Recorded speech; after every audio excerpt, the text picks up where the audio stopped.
Bismillahirrahmanirrahim. Assalamualaikum warahmatullahi wabarakatuh dan selamat sejahtera. Saya Muhammad Amiruddin Ani bin Roslan akan membentangkan refleksi pengajaran pendidikan kesihatan tahun 2 yang telah dibuat oleh saya berdasarkan micro teaching. Jadi ini merupakan refleksi pengajaran.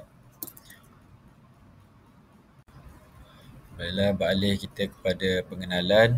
Jadi pengajaran bertajuk penyalahgunaan bahan dalam subjek pendidikan kesihatan tahun 2 telah dilaksanakan menggunakan pelbagai kaedah interaktif bagi memastikan murid lebih memahami tajuk yang dipelajari. Jadi dalam video pengajaran itu, pelbagai bahan bantu mengajar seperti slide, video, lagu tema serta platform digital telah digunakan secara efektif untuk menarik minat murid.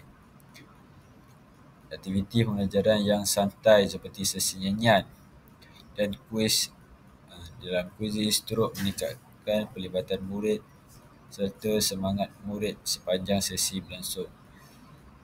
Jadi secara keseluruhannya, pengajaran ini merupakan pengajaran yang mempunyai pelbagai aktiviti yang menarik.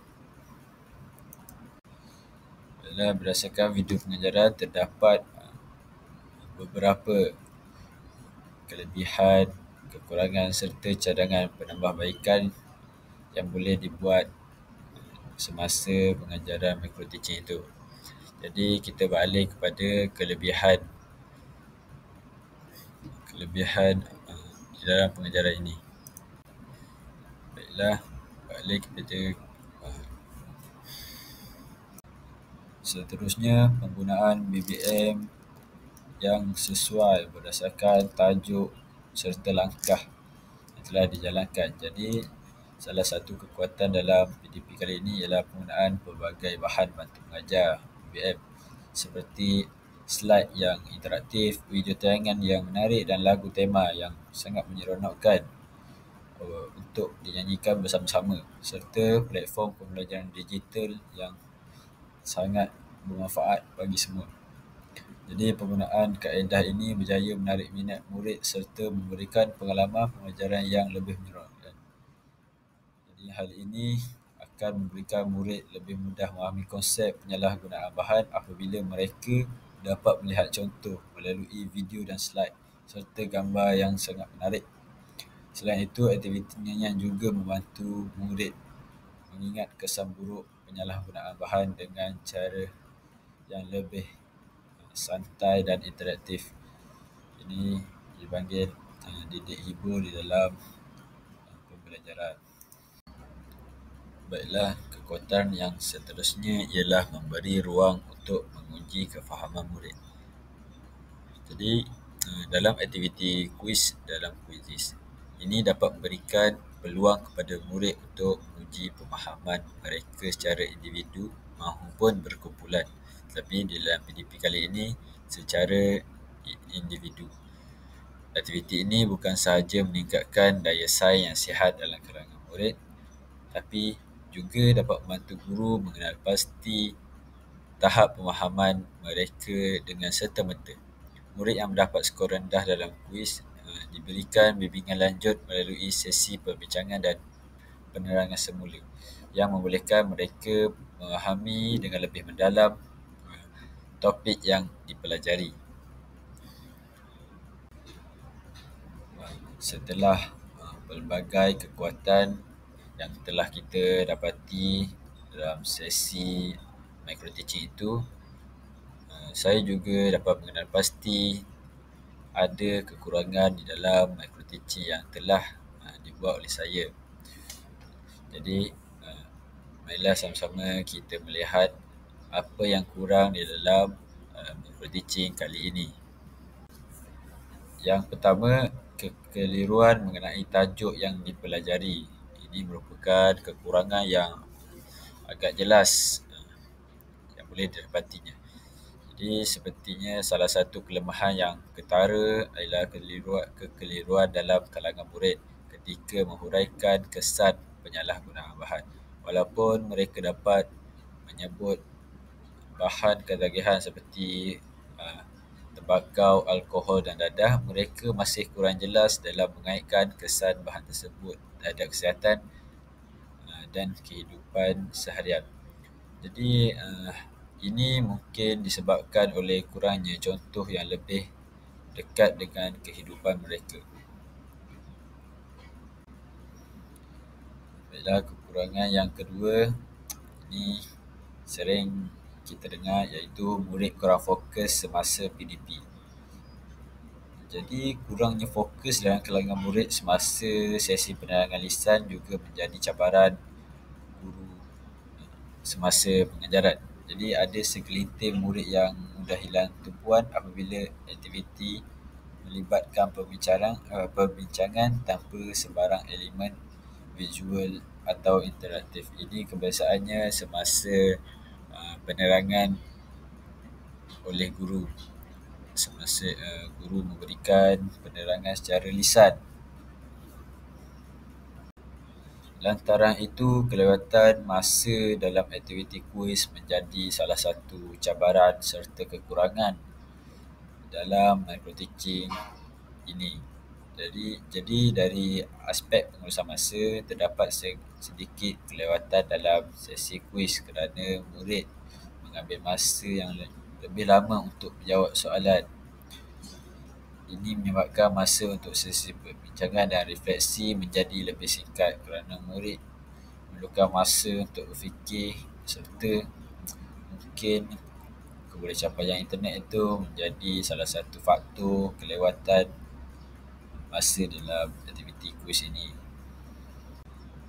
Baiklah, berdasarkan beberapa kekurangan itu, kita akan beralih kepada cadangan penambahbaikan untuk masa akan datang yang boleh saya lakukan untuk meningkatkan lagi kualiti pengajaran dan pembelajaran oleh saya ataupun kita sebagai guru.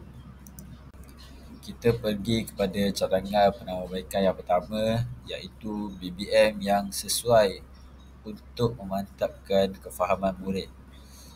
Beberapa langkah boleh diambil dalam sesi PDP yang akan datang untuk meningkatkan lagi kualiti pengajaran.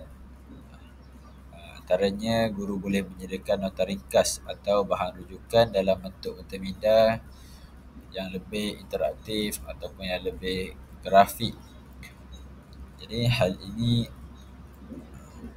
dapat murid memahami dengan lebih mendalam dan serta mengingat isi penting.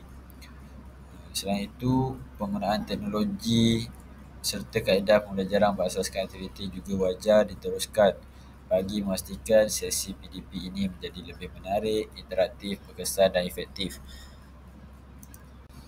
Seterusnya, cadangan penambahbaikan iaitu perbanyakkan sesi soal jawab.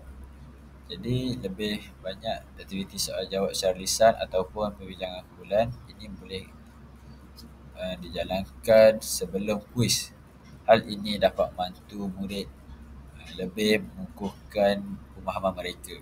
Jadi, pada masa hadapan, guru boleh menggunakan lebih banyak alat bantu mengajar seperti infografik, multimedia atau permainan interaktif untuk mengekalkan perhatian mereka supaya mereka fokus secara perbincangan.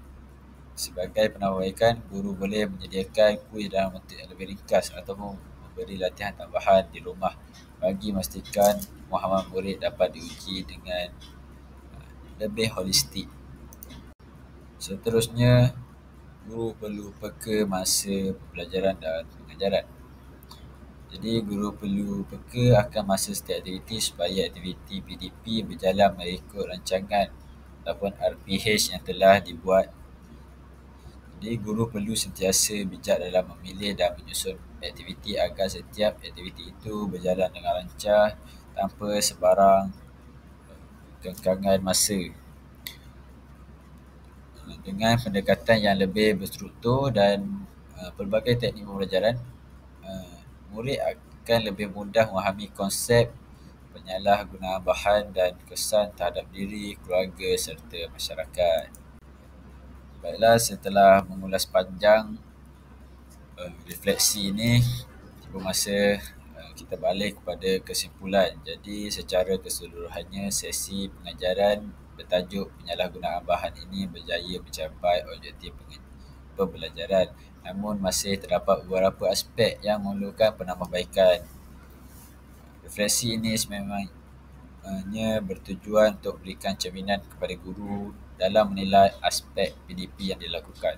Hal ini bertujuan untuk memberi murid pengajaran yang lebih berkualiti kepada semua. Jadi ini selaras dengan Pelan Pembangunan Pendidikan Malaysia 2013 hingga 2025 yang telah digubal oleh Kementerian Pendidikan Malaysia. Baiklah, itu sahaja video untuk kali ini.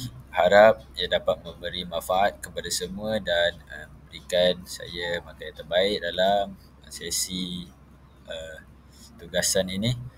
Wabillahi taufiq wal hidayah. Wassalamualaikum warahmatullahi wabarakatuh. Sekian, terima kasih.